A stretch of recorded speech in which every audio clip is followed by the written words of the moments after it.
सोलापूर आणि नगर जिल्ह्यातल्या 1000 गावात रब्बीचा दुष्काळ जाहीर. सरकारकडून दुष्काळ दाबण्याचा प्रयत्न, विरोधकांचा आरोप. दुष्काळामुळे गावाच्या गावं ओस पडली. नांदेडमधल्या हिपरगा गावातल्या 50% लोकांचं पोटा पाण्यासाठी स्थलांतर. ऐन परीक्षेच्या तोंडावर हजेरीपटावर केवळ निम्मी हजेरी. मुंबईत धुळवडीच्या रेन डान्सवर बंदी घाला. भाजप आमदार अमित साटम यांची विधानसभेत मागणी.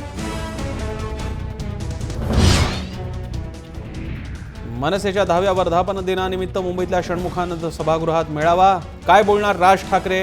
राज्याचं लक्ष.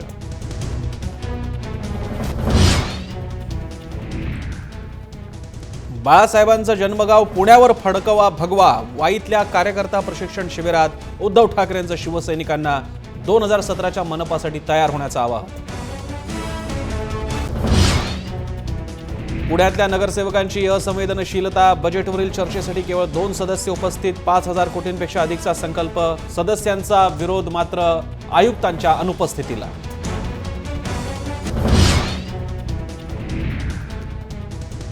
गडचिरोलीत भाजप नेता रवींद्रबाबा आत्रामच्या घरातून शस्त्र आणि प्राण्यांची शिंग जप्त. वन विभागाच्या कारवाईनंतर आत्राम फरार. सावकारीतून कोल्हापुरात वृद्ध महिलेचं अपहरण. शिवसेना उपशहर प्रमुखासह 5 जणांना अटक. लग्नाचा आमिष दाखवून तरुणीवर बलात्कार करून विक्री. अत्याचार करणारा नराधम नांदेड पोलिसांकडून जेरबंद.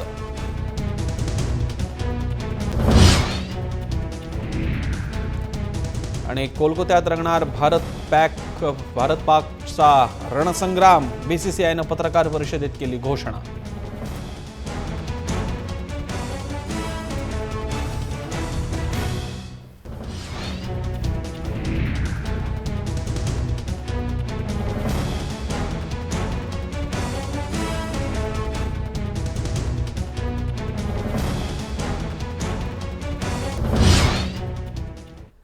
नमस्कार, मी प्रसन्न जोशी. या विशेष कार्यक्रमात आपल्या सगळ्यांचं स्वागत. आजचा दिवस खास आहे कारण एकीकडे 9 मार्चच्या निमित्तानं मनसेच्या स्थापना दिनाच्या 10व्या वर्षपूर्तीनिमित्त राज ठाकरेंची सभा होणार आहे, त्याकडे सगळ्यांचंच लक्ष आहे. तर दुसरीकडे आज वाईमध्ये शिवसेना पक्षप्रमुख उद्धव ठाकरेंनी एक जाहीर सभा घेतली, कार्यक्रम घेतला, ज्यामध्ये त्यांनी आवाहन केलेलं आहे की मनपा ते मंत्रालय एकच लक्ष, भगवा फडकवणं. त्यासाठी आपल्या शिवसैनिकांना, मावळ्यांना त्यांनी आवाहन केलं आणि आव्हान सुद्धा दिलेलं आहे. खास करून पुणे मनपा त्यांच्या डोळ्यासमोर आहे आणि भावनेला हात घालताना उद्धव ठाकरे म्हणाले की जिथे बाळासाहेबांचा जन्म झाला त्या पुण्यामध्ये अजूनही भगवा फडकलेला नाहीये, ते स्वप्न आपल्याला पूर्ण करायचं आहे. त्यामुळे आपल्याला या दोन्ही राजकीय आणि एका अर्थानं खरंच भाऊ असलेल्या, चुलत भाऊ असलेल्या दोघांबद्दलचा आजचा हा दिवस सगळा गाजणार आहे. आणि त्यांचं भाषण तर आपण बघणारच आहोत. उद्धव ठाकरे काय म्हणाले होते वाईच्या त्यांच्या सभेमध्ये, भाषणाचा खास वृत्तांत असणारा, खास फक्त जेवढा महत्त्वाचा पार्ट आहे तो आम्ही तुम्हाला दाखवणार आहोत. पण त्यापूर्वी प्रताप थोरात आपल्यासोबत आहेत, ज्येष्ठ पत्रकार आपल्यासोबत इथे आलेले आहेत, त्यांचं स्वागत. त्यांना मला विचारायचं आहे, प्रतापजी, उद्धव ठाकरेंपासून आपण सुरुवात करतोय.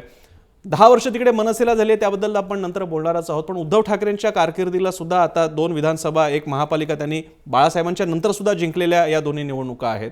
या पार्श्वभूमीवर तुम्ही शिवसेना, उद्धव ठाकरेंचं नेतृत्व आणि आगामी 2017 आणि 2019चं आव्हान, मुंबई महापालिका आणि राज्य विधानसभा निवडणुका कशा प्रकारे बघता? त्याच्यातला मुख्य भाग जो दिसतोय तो ती जी भाऊबंदकी चालू होती चुलत भावांच्या मधली, ती थोडीशी आता बाजूला पडल्यासारखं दिसतंय. आणि उद्धव ठाकरेंचं भांडण जे मुख्य आहे ते आता भाजपबरोबर चालल्यासारखं आहे. त्यामुळे भाजपची म्हणजे नांगी ठेचायची याच पद्धतीनं उद्धव ठाकरेंची आत्ता वाटचाल आहे. आणि त्याच्यासाठी या स्थानिक स्वराज्य संस्थांच्या निवडणुकामध्ये आपली ताकद वाढवायची, ती वाढलेली ताकद दाखवून द्यायची आणि ती ॲड्रेस करायचं. ते फक्त त्यांना भाजपला दाखवायचं की ही वाढलेली, कारण त्यांना राज ठाकरे हे आता फारसे थ्रेट वाटत नाही. पण भाजपला मात्र इंगा दाखवायचा, याच्या भावनेनंच आता शिवसेना पछाडलेली दिसते. त्यामुळे ती युती फक्त नाम के वास्ते आहे. आणि त्यामुळे त्यांना पुणे महानगरपालिकेत तिथं पुणे हे खरं अगदी ते, कारण संस्कृती आणि इतिहासात जास्त हे पक्ष रमणार आहेत. त्यामुळे पेशव्यांचं शहर आहे, भाजपचं शहर आहे, त्याच्यामध्ये त्यांना शिवसेना त्याचा एक क्षेत्रीय अंमल यावा अशा पद्धतीनं आजचं त्यांचं जे वाईतलं विधान आहे ते दिसतंय. दुसरा भाग आहे राज ठाकरेंचा. आता राज ठाकरेंच्यामध्ये कसं आहे की ते सुद्धा त्याच पद्धतीनं चालू आहे आता. म्हणजे भावनिक धर्म संस्कृती पाकिस्तानची मॅच याच गोष्टी चालू आहेत. खरं तर या दोन्हीही युवकांच्या संघटना किंवा युवकांचं प्राबल्य असलेले राजकीय पक्ष आहेत. यांच्याकडे गेल्या 10-15 वर्षातली भारताची स्थिती काय आहे, कारण विशेषतः मुंबईची किंवा जास्तीत जास्त नागरीकरण होणाऱ्या महाराष्ट्रातली स्थिती काय, हे जर आपण बघितलं तर भारताच्या अर्थव्यवस्थेची वाढ ही जॉबलेस ग्रोथ आहे. आर्थिक वाढ झाली परंतु नोकऱ्या निर्माण झालेल्या नाहीत. हा युवकांच्या हाताला काम पाहिजे, ते त्यामध्ये फार मोठं फ्रस्ट्रेशन आहे. मला या दोन्ही पक्षांच्या म्हणजे आज वर्धापन करणाऱ्या मनसेमध्ये सुद्धा आणि शिवसेनेमध्ये सुद्धा यांच्यामध्ये भावनिकच आहेत. बाळासाहेबांची जन्मभूमी असलेल्या पुण्यामध्ये हे पाहिजे वगैरे, ह्या भावनिक गोष्टी आहेत. युवकांना तुमच्या पाठीमागे एवढे युवक आहेत, आणखी तुम्हाला खेचायचे आहेत. त्यांना एम्प्लॉयमेंट निर्माण करण्यासाठीची त्यांच्यामध्ये कुठलीही ती चळवळ हातात घेत नाहीयेत, त्याच्याबद्दल चर्चासत्र घडवत नाहीयेत किंवा त्याच्याबद्दल ही आग्रही अत्यंत राहिलेले हे दोन्ही पक्ष दिसत नाही. त्याच्यामुळं राजकीयदृष्ट्या जसा जसा अवेअरनेस येईल किंवा मीडिया तो अवेअरनेस निर्माण करेल, मीडियावरची ती मोठी जबाबदारी की युवकांचा प्रश्न काय, आज फक्त ही जी जॉबलेस ग्रोथ होती ती सगळीकडे पाझरू द्यात, युवकांच्या हाताला रोजगार मिळू द्यात आणि अर्थव्यवस्था वाढू द्यात. स्टार्टअप बद्दलची थोडासा हा युवकांमधला एक मोठा वर्ग हा ग्रामीण भारतातला आहे. याचा पडसाद आपल्याला अर्थसंकल्पात सुद्धा दिसले की हे ग्रामीण बजेट म्हणून समोर आलेलं आहे. शिवसेनेसारख्या जे भाजपला कळलेलं आहे म्हणूनच RSSचा एक मोठा मेळावा पश्चिम प्रांतातला पुण्यात जिल्ह्यात होतो, पुणे शहरात होत नाही, पुणे जिल्ह्यातल्या एका वेगळ्या गावात होतो. शिवसेनेला ही आयडिया येऊ लागली की आपल्याला ग्रामीण भागात पोहोचण्यासाठी वेगळी प्लॅन लागणार आहे. शिवसेनाला कल्पना आहे की ग्रामीण भागात, आणि मुळात शिवसेना ग्रामीण भागात होती भाजपच्या तुलनेनं. भाजपला ही नव्यानं जाग आलेली आहे म्हणून त्यांनी म्हणजे ते शिवाजी महाराज हा त्यांनी एक्सप्लॉइट करण्याचा प्रयत्न केला. जो मध्ये जे RSSचं शिबिर झालं यांचं, या सगळ्या गोष्टी केल्या. हा शिवसेनेला काटशहाच्याच गोष्टी दिशेने हे दोन्ही पक्ष चालतात. जसं काही काँग्रेस आता अस्तित्वात नाही किंवा मनसेची शिवसेनेला भीती वाटत नाही. त्यामुळे भाजप आणि शिवसेनेचं हेच फक्त आत्ता चाललेलं आहे. परंतु शिवाजी या सगळ्या सांस्कृतिक गोष्टी, धर्म, पाकिस्तान, स्मारक, दादोजी कोंडे खाटवा, दादोजी कोंडे ठेवा, बाबासाहेब पुरंदरे, या सगळ्या गोष्टी ज्या आहेत ना, या गोष्टी तात्कालिक त्याच्यामुळे थोडीशी जनरेट होईल किंवा, परंतु तुम्ही युवकांची नाडीवरती हात राहणार नाही. हा त्यातला भाग. आपण आता सुरू बघणार आहोत. वाईमध्ये आज उद्धव ठाकरेंनी जे भाषण केलं त्याचा निवडक वृत्तांत, त्यांच्या भाषणाची ही निवडक क्षणचित्र आपण बघूयात. काय म्हणाले उद्धव ठाकरे? या शिबिराच्या निमित्ताने मी तुमच्या समोर आलेलो आहे. फक्त 300 कार्यकर्त्यांचे शिबिर म्हटलं तर मूठभर कार्यकर्त्यांचे शिबिर, पण हीच जर का मूठ व्यवस्थित आवडली गेली आणि तिची वज्रमूठ झाली तर काय चमत्कार घडू शकतो याची जाणीव सगळ्यांना आहे. प्रसिद्धी माध्यमाशी कोणीही बोलायचं त्याच्यासाठी शिवसेनेचे प्रवक्ते आणि नेते हे समर्थ आहेत. जी काही आपली शिवसेनेची धोरणं असतील, ध्येय असतील, एखाद्या विषयावरची भूमिका असेल, ती भूमिका अत्यंत प्रभावीपणे मांडण्याचं काम हे काही ठराविक लोकांवरती दिलेलं आहे. त्यांना ते मांडू द्या. तुम्ही आपले कार्यकर्ते, तुम्ही प्रसिद्धी माध्यमाच्या वाटेला जाऊ नका. कारण नाहीतर मग काय होतं, संपूर्ण एखादी भूमिका समजली असेल नसेल आणि पटकन आपण काहीतरी बोलून गेलो का त्याच्यावरनंच मोठी बातमी, आज नळाला पाणी आले. कारण आत्ताची परिस्थिती तशी आहे. दुर्दैवाने परिस्थिती अशीच आहे की संपूर्ण महाराष्ट्रामध्ये जो दुष्काळ आहे, नळाला पाणी येणं ही सुद्धा बातमी होऊ शकते. या अशा परिस्थितीत आपण निवडणुकीला सामोरे जाणार आहोत. जे काय तुम्ही सांगतात की पुण्याचे प्रश्न, पुण्यामध्ये नेतृत्व नाही, का नाही नेतृत्व, हे आहे ना. सर्वसामान्य शिवसैनिक हा नेता नाही होऊ शकत, बरोबर आहे ना. ही घोषणा देताना ज्या वेळेला शिवरायांनी स्वराज्याची शपथ घेतली असं म्हणतात, 16व्या वर्षी 17व्या वर्षी तोरणा घेतला, कुठे होतं त्यावेळेला महाराष्ट्रामध्ये नेतृत्व?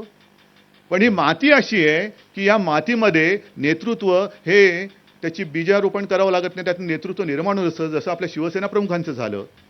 कोण होते आधी शिवसेना प्रमुख? काय होतं त्यांच्या हातामध्ये? जी काय आपण मोठी मोठी घराणी म्हणतो की त्यांनी असं केलं, त्यांनी तसं केलं, पण तसं जर का पाहिलं तर हातामध्ये फक्त कुंचला होता. आणि शिवसेना प्रमुख अनेकदा ते बोललेले होते की माझी जीभ ही माझी तलवार आहे. आणि ते खरं आहे. त्यांनी जे काय विचाराचे अंगार जे फुलवले त्यातनं मोठी शिवसेना निर्माण झाली. आणि जे माझं कौतुक केलं जातं की नरेंद्र मोदींची लाट असताना सुद्धा ते खरं आहे, लाट होती प्रचंड. जेमतेम 4 महिने आपल्याला मिळाले होते. आणखीन थोडा अवधी मिळाला असता तर 6300 मी आणखीन वाढून दाखवले असते. पण ती लाट असताना सुद्धा ज्या राष्ट्रीय पक्षांना जमलं नाही ते एका प्रादेशिक पक्षाने करून दाखवलं. राष्ट्रीय पक्ष म्हणजे कोण? राष्ट्रवादी सुद्धा आणि काँग्रेस सुद्धा 40च्या आसपास राहिले आणि आपण 63 पर्यंत गेलो. आणखीन काही जागा हे आपल्या फार थोड्या थोड्या मताने गेल्या. थोडा अवधी आपल्याला आणखीन मिळाला असता तर आपण सुद्धा बरोबरीने किंवा एक पाऊल पुढे गेलो असतो. पण हे का होऊ शकलं? तर शिवसेना प्रमुखाने याच्यात माझं काही कर्तृत्व नाहीये. मी फक्त जे आलेले विचार, मग त्याला म्हणा घराणेशाही, मला आता त्याची काही लाज वाटत नाही. कारण आमची घराणेशाही जर घराणेशाही म्हणून तुमच्यावरती लादली गेली असती तर शिवसेनेला मी म्हणतो हे यश हे मिळालंच नसतं. घराणेशाही तेव्हाच संपली असती आणि हा भगवा तेव्हाच नामशेष झाला असतं. पण आपल्या खांद्यावरती भगवा आहे, हातामध्ये भगवा आहे आणि ज्याच्या हातामध्ये भगवा आहे तोच मला वेळप्रसंगी संकटात वाचवू शकतो. हा जो काही विश्वास तळागाळातल्या लोकांमध्ये, गोरगरिबांमध्ये रुजलेला आहे, मला वाटतं तो विश्वास जरी तुम्ही नुसता जपला तरी काही प्रचार करण्याची गरज नाही. पैसे दारू बिरू ते आपलं कामच नाही. पण नुसता विश्वास जरी जोपासला ना तरी लोक भरभरून तुम्हाला आशीर्वाद देतील आणि म्हणतील तुला दुसऱ्या कोणाची गरज नाही, तू एकटाच माझा राज्यकर्ता हो आणि तूच माझं भलं कर. आपण काय करतोय, दुसरं कोण काय करतोय मला कल्पना नाही. युती होणार की नाही होणार हा प्रश्न जवळपास 10 महिन्याआधी लोकांच्या मनात येऊ शकतो. पत्रकार विचारू शकतील युती होणार की नाही होणार, शिवसेना कोणावर युती करणार. मी तर म्हणतो शिवसेना निवडणूक लढणार, निवडणूक जिंकणार. जे आमच्या सोबत येतील, जर आलात तर त्यांच्यासोबत युती करू, नाहीतर फक्त आणि फक्त आमची युती ही पुणेकरासोबत आहे. बाकी कोणाच्या युतीची आम्हाला तशी आवश्यकता नाही. आमची युती पुणेकरासोबत आहे. त्याचे जे काही जीवन मरणाचे प्रश्न आहेत ते सोडवण्यासाठी आम्ही वचनबद्ध आहोत आणि ती वचनबद्धता हेच आमचं मोठं भांडवल आहे. नाहीतर युत्या होतात, युत्या जातात. मधल्या सगळ्या काळामध्ये कल्याण डोंबिवलीत युती झाली नाही, नव्या मुंबईमध्ये युती झाली. दोन्हीकडचे परिणाम तुम्हाला माहिती आहेत. पण एक लक्षात ठेवा, ही जबाबदारी आपल्या सगळ्यांची आहे. पुण्यामध्ये विनायकराव आणि मी सगळ्यांना सांगतो, जसे रमेश बोडके समोर बसलेले आहेत, प्रशांत बसलेले, आणखी जुने जाणते समोर बसलेले असतील, व्यासपीठावरती बसलेले असतील, की आपल्याला जे शिवसेना प्रमुखांनी शिकवलेलं आहे, जे बोलू ते खरं बोल. शब्द द्यायचा असेल तर मला त्यांनी सांगितलेलं की उद्धव एक लक्षात ठेव, शब्द देणार असेल तर एकदा नाही, दोनदा नाही, 1000 वेळा नव्हे, लाख वेळा विचार कर. पण शब्द दिला की दिला, पुन्हा माघार घेणे नाही. दिलेला शब्द पूर्ण करणं हे तुझं काम आहे. याचाच अर्थ असा की कधीही निवडणूक आल्यानंतर पुढचं पुढे बघू, आता बोलायला काय जातंय म्हणून खोटं लोकांशी बोलायचं नाही. मला खोटं बोलून एक सुद्धा मत शिवसेनेला मिळालं हा माझ्या शिवसेनेचा लौकिक करून घ्यायचं नाही. इतरांना कोणाला खोटं लाभत असेल तर तुम्हाला ते खोटं लख लाभो. माझी जी काय मतं असतील ती खऱ्याची मतं असतील. भले थोडी कमी मिळाली तरी मतही खरी आहेत, मतही खरी आहेत. पण उगाच काहीतरी बोलायचं की या गावांचा प्रश्न, जसं झालं ना कल्याण डोंबिवलीमध्ये 27 गावांचा प्रश्न होता. मी त्यांना सांगितलं होतं की आता निवडणूक तर लागलेली आहे, निवडणूक तर होणार आहे. निवडून आल्यानंतर तुमच्या जे हिताचं असेल ते शिवसेना केल्याशिवाय राहणार नाही, हा माझा तुम्हाला शब्द आहे. मग त्याच्यामध्ये दुफळी माजली. काही जणांना असं वाटलं की नाही महापालिकेत जायला पाहिजे, काही जणांचं म्हणणं होतं महापालिकेत जायला नाही पाहिजे. मग आपल्या राज्यकर्त्यांनी त्यांना एक आश्वासन दिलं की आम्ही तो प्रश्न सोडू, आम्ही समावेश करणार नाही. नेमका शिवसेनेला फटका पडला तो तिकडेच पडला. आणि तो जर का मी सुद्धा खोटं बोललो असतो तर शिवसेनेची एकाहाती सत्ता तिकडे आली असती. पण खोटं बोललेलं नाही, मी कधीही खोटं बोलणार नाही. हा खोटं बोलतो, हा कपाळावरती मी शिक्का कधी मारून घेणार नाही. आणि मला वाटतं तुम्ही सुद्धा तो मारून घेता कामा नये, तुम्ही सुद्धा मारून घेता नाही. हे पहिलं आपलं एक तत्व आहे की शिवसैनिक जे बोलतो ते खरं बोलतो. आणि शिवसैनिक कसा असावा. मगाशी मी बोललो ना की हिंदुत्वाचं राजकारण आणि राजकारणातलं हिंदुत्व म्हणजे काय, हिंदुत्व म्हणजे भानगड आहे काय, हिंदुत्व म्हणजे काय. जे मागे म्हणजे आपण सगळेजण शिवसेना प्रमुखांचे विचार ऐकत ऐकत लहानाचे मोठे झालो. त्यांनी जे सांगितलेलं आहे की शेंडी जानवाचं हिंदुत्व नाही, देवळात जाऊन घंटा बडवणारा हिंदू मला अभिप्रेत नाही, तर अतिरेक्यांना बडवणारा मला हिंदू पाहिजे, हे आमचं हिंदुत्व आहे. मग आहे का आपली ही ताकद? अतिरेकी जर का आले तर बडवण्याची ताकद आहे, हिंमत आहे?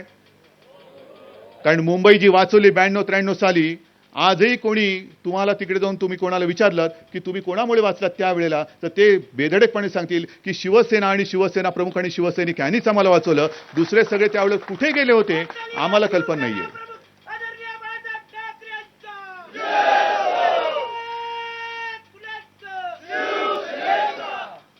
दुसरं कोण कुठे होतं हे आम्हाला माहिती नाहीये.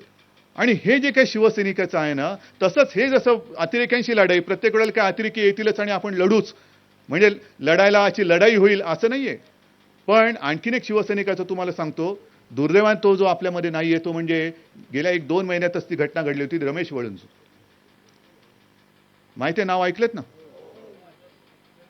3 मुली त्या सेल्फीच्या नादामध्ये समुद्रात पडल्या. त्यांच्या घरी मी नंतर जाऊन आलो. तरुण पोरगा होता, चिमुरडी 2.5 वर्षाची एक मूल आहे, पोर आहे, आणि सगळं म्हणजे तरुणांचाच तो संसार होता. त्याने विचार केला नाही, कामावरती चालला होता. त्या मुली पडल्यात, बुडतायत म्हणून तो नुसता आपला बघत बघत निघून नाही गेला. काय करणार, लाटा उसळलेल्या आहेत, मी कसा उडी मारू, बरं यांना वाचवायचं कसं, हा विचार करत तो शिवसैनिक दगडावर बसून नाही राहिला. वाचू कसा, कारण हे लाटा उसळतायत, मुली बुडतायत, इकडनं उडी मारू, तिकडनं उडी मारू, अशी उडी मारू का दोरखंड घेऊन उतरू का टायरवाल्याला बोलू. सैनिक म्हटल्यानंतर मागचा पुढचा विचार न करता त्यांनी बेधडक उडी मारली आणि एका मुलीला 2 मुलींना वाचवलं. शेवटची जी मुलगी होती, दुर्दैवाने काय घडलं कोणास ठाऊक, पण तीही बुडाली, तोही बुडाला, स्वतःचा जीव गमावून बसला. पण त्यांनी आपल्या आयुष्याचा, घरादाराचा, मुलाबाळांचा, आईचा, वडिलांचा, पत्नीचा, मुलीचा, मुलाचा कशाचाही विचार केला नाही. मग त्यांनी हा विचार केला का, त्या मुली बुडताना तू हिंदू आहेस का मुस्लिम आहेस पहिले सांग, मी वाचवतो तुला, हिंदू आहेस का सांग, ख्रिश्चन आहेस का सांग, असं नाही विचारत बसला. जे आमचं हिंदुत्व आहे ते हेच आहे, गोरगरिबांच्या मदतीला धावून जाणं, जो आपत्तीग्रस्त असतो, ज्याच्यावरती अन्याय होतोय त्याच्या मदतीला धावून जाणं, हे आमचं हिंदुत्व आहे. हे आमचं हिंदुत्व आहे. आमचं हिंदुत्व म्हणजे केवळ हिंदू मुसलमान, जो मुसलमान दिसेल त्याला ठोकला पाहिजे, नाही नाही, इकडे सुद्धा मुसलमान आले असतील. आम्हाला धर्माचा द्वेष करायला कधी शिवसेना प्रमुखांनी शिकवलं नाही. शिवसेना प्रमुखांचे जे हिंदुत्व त्यांनी आपल्याला दिलेलं आहे, त्यांनी सांगितलं की देश हा माझा धर्म आहे, प्रत्येक जणांनी आपापला धर्म आपापल्या घरात ठेवावा, पण जर का कोणी माझ्यासमोर त्याच्या धर्माचा अभिमान किंवा गर्व घेऊन उभा राहणार असेल तर त्याच्यासमोर मी सुद्धा माझ्या धर्माचा, हिंदू धर्माचा अभिमान आणि गर्व घेऊन उभा राहिल्याशिवाय राहणार नाही. आणि शेवटी हिंदुत्व आणि हिंदू हा आपल्या देशामध्ये त्याचा पुकार करणं, त्याचा उच्चार करणं हा काय गुन्हा आहे, हा काय अपराध आहे? होय मी हिंदू आहे, हा काय गुन्हा आहे? आपण सगळेजण हिंदू आहोत, माझे आई वडील हिंदू होते, मी हिंदू आहेत, आजी आजोबा हिंदू होते, हा काय गुन्हा होऊ शकत नाही. पण हिंदुत्वाचं राजकारण करण्यापेक्षा मुस्लिम मतांचं राजकारण केलं जाते. ते जर का तसं होणार असेल तर मग मी माझ्या हिंदुत्वाचं राजकारण का करायचं नाही? आणि राजकारण म्हणजे काय की जे हिंदू आहेत त्यांना मी सांगतोय की बाबा हा देश तुमचा आहे, आपला आहे. आपण सगळे जर का नुसते एकवटलो तरी आपल्या देशाकडे वाकड्या नजरेने बघण्याची कोणाची हिंमत होणार नाही. ही ताकद आपल्या देशात आपल्या हिंदूंची आहे. पण दुर्दैवाने ते होत नाहीये. अनेक जण विचारवंत उभे राहत आहेत, मतांतर होत आहेत, मतं फोडली जात आहेत, विभागली जात आहेत, आणि मग कधीतरी कोणतरी उपटसुंबासारखं उपटतं, निधर्मीवाद म्हणून पुढे येतं. काय काय बातम्या आपल्यापर्यंत येतात, काही काही येत नाहीत, काही काही बातम्या दाबल्या जातात. पण पत्रकारांनी मला सांगावं, गेल्या वर्षी त्या बांगलादेशच्या लेखिका कोण, तस्लिमा नसरीन, बरोबर ना, त्यांचे कुठेतरी उदाहरण आलेलं आहे, त्यांची मुलाखत आलेली आहे. त्यांनी स्पष्ट शब्दात म्हटलं होतं की या देशातले निधर्मी हे मुसलमानांच्या बाजूचे आहेत आणि ते कडवट हिंदुत्वाचे द्वेष्टे आहेत. मग असं जर का निधर्मी वाद आमच्यावरती लादला जात असेल तरी सुद्धा आम्ही शेळपटासारखं गप्प बसायचं आणि उगाच काहीतरी वेळ जात नाही म्हणून झेंडा फडफडतोय म्हणून आम्ही तडफडायचं आणि छत्रपती शिवाजी महाराज की जय बोलायचं, हे असं शेळपट हिंदुत्व आम्हाला मान्य नाहीये. एक तर आम्ही कोणावरती अन्याय करणार नाही, पण जर का कोणी आमच्यावरती केला तर तो आम्ही सहन सुद्धा करणार नाही. हे आमचं हिंदुत्व आहे. हे आमचं हिंदुत्व आहे. आणि आमचं हिंदुत्व हे धर्माशी निगडीत नाहीच आहे. संघर्ष सुरू आहे तो धर्माचा मी मानत नाही, तो देशाचा आहे. हिंदुस्थान आणि पाकिस्तान. आज सुद्धा त्या हिमाचलच्या मुख्यमंत्र्यांनी एक चांगली भूमिका घेतली. काँग्रेसच्या असतील काँग्रेसचे, त्यांच्या बाकीच्या कर्तृत्वाशी माझा काही संबंध नाहीये. पण निदान एका गोष्टीचं मला समाधान होते की जे अनेक वर्ष शिवसेना सांगते आहे ते शिवसेने व्यतिरिक्त काँग्रेसचा असला तरी एक मुख्यमंत्री बोलतोय आणि करून दाखवतोय. हिंदू म्हणून मला त्यांचा अभिमान वाटतोय. बाकी मला त्यांच्या कर्तृत्वाशी माझा संबंध नाही. हिंदुत्व, घराणेशाही सत्ता शिवसैनिकांना आवाहन नेहमीच्या शैलीमध्ये उद्धव ठाकरेंनी या वाईच्या आपल्या कार्यक्रमात केलेला आहे. याचा परिणाम किती होणार त्याला वेळ लागेल, पण 2017 ही कदाचित शिवसैनिकांची त्या दृष्टीने लिटमस टेस्ट असेल, खास करून जेव्हा या युतीमध्येच भेगा पडायला सुरुवात झालेली आहे. एक छोटासा ब्रेक घेणार आहोत. ब्रेकच्या नंतर राज ठाकरे कोणत्याही क्षणी भाषणाला उभे राहणार आहेत. त्याचप्रमाणे आपल्यासोबत आपले विश्लेषक प्रताप थोरात सुद्धा आहेत. त्यांना सुद्धा आपल्याला अनेक प्रश्न विचारायचे आहेत. या भाषणावरून सुद्धा त्यांना काय वाटतं ते त्यांना विचारायचं आहे. ब्रेक नंतर पाहत राहा जय महाराष्ट्र.